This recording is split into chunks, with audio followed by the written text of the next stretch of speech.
En este canal hemos usado inducción un par de veces. Teníamos y tomamos como la inducción. Vayamos a la inducción. Entonces ya tenemos el caso base en el que demostramos que, otra vez, números de Fibonacci.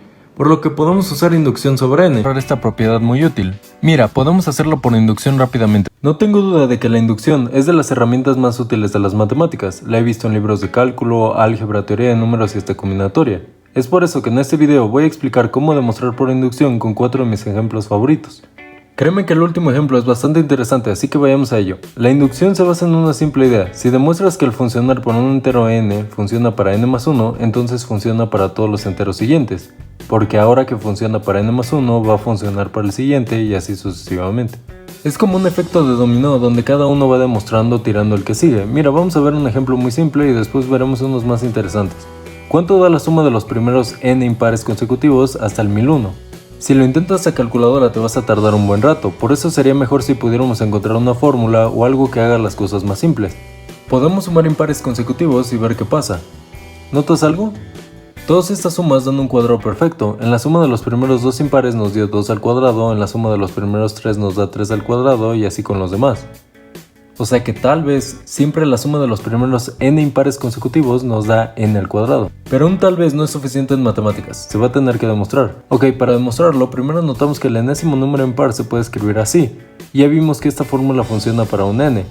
Lo que queremos ver ahora es si esto significa que también funciona para n más 1. En este caso lo que seguiría es sumarle el siguiente impar, o sea 2n más 1, y nos da que esto es igual a esto, que se puede escribir así.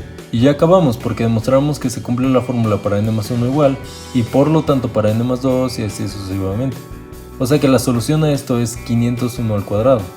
Este resultado también se puede ver completando cuadrados. Con inducción puedes demostrar un buen de cosas como la suma de Gauss, el binomio de Newton.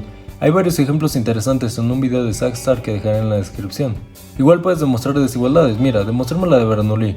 Para eso vemos si funciona para un n igual a 1. Y sí, por lo que ya sabemos que funciona para un k. Ahora vamos a ver si eso significa que también funciona para k más 1. Si multiplicamos los dos lados por k más 1 obtenemos esto, que es lo mismo a esto.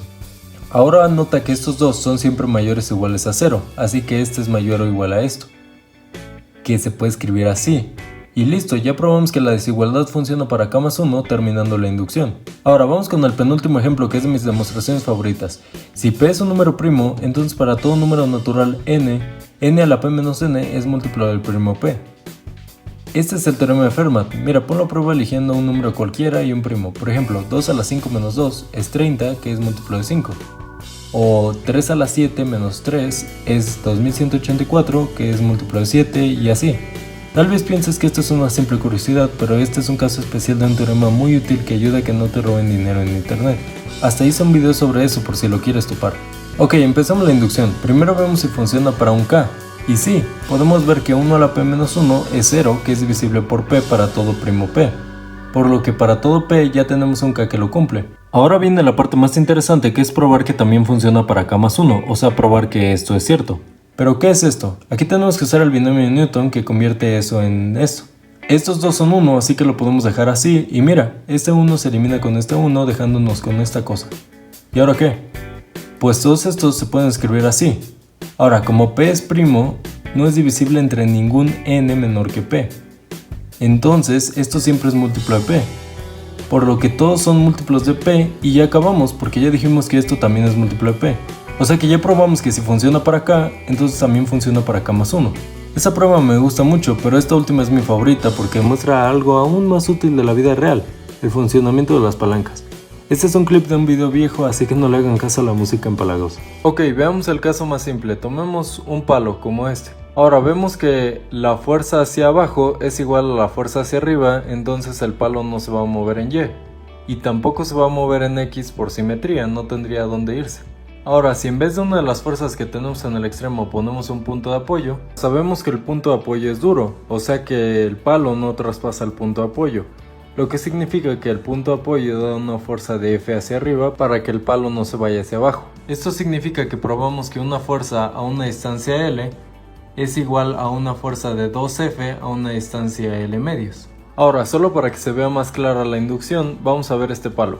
como ya demostramos que una fuerza de F a una distancia de 2L tercios es igual a una fuerza de 2F a una distancia de L tercios, entonces vamos a ver que esta de 2F más F se suman a 3F, y como podemos hacer lo mismo de antes de quitar una fuerza de F en uno de los extremos y poner un punto de apoyo, entonces acabamos de demostrar que una fuerza de 3F a una distancia de L tercios es igual a una fuerza de F a una distancia de L. Perfecto, ahora vayamos a la inducción. Entonces ya tenemos el caso base en el que demostramos que una fuerza de F a una distancia de L es igual a una fuerza de NF a una distancia de L sobre N, y queremos demostrarlo para N más 1.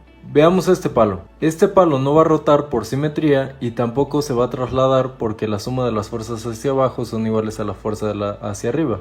Ahora notemos que esta fuerza de aquí se puede convertir en dos fuerzas aquí, y así sucesivamente hasta n.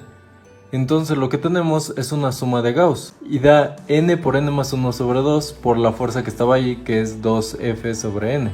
Y eso es a una distancia de L sobre n más 1. Y hacemos lo mismo de antes de quitar una de las fuerzas del extremo y poner un punto de apoyo.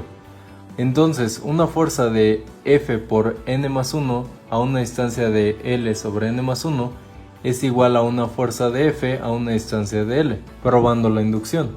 Ahora, si crees que esto no está probando la ley de palanca para los enteros, ve esto.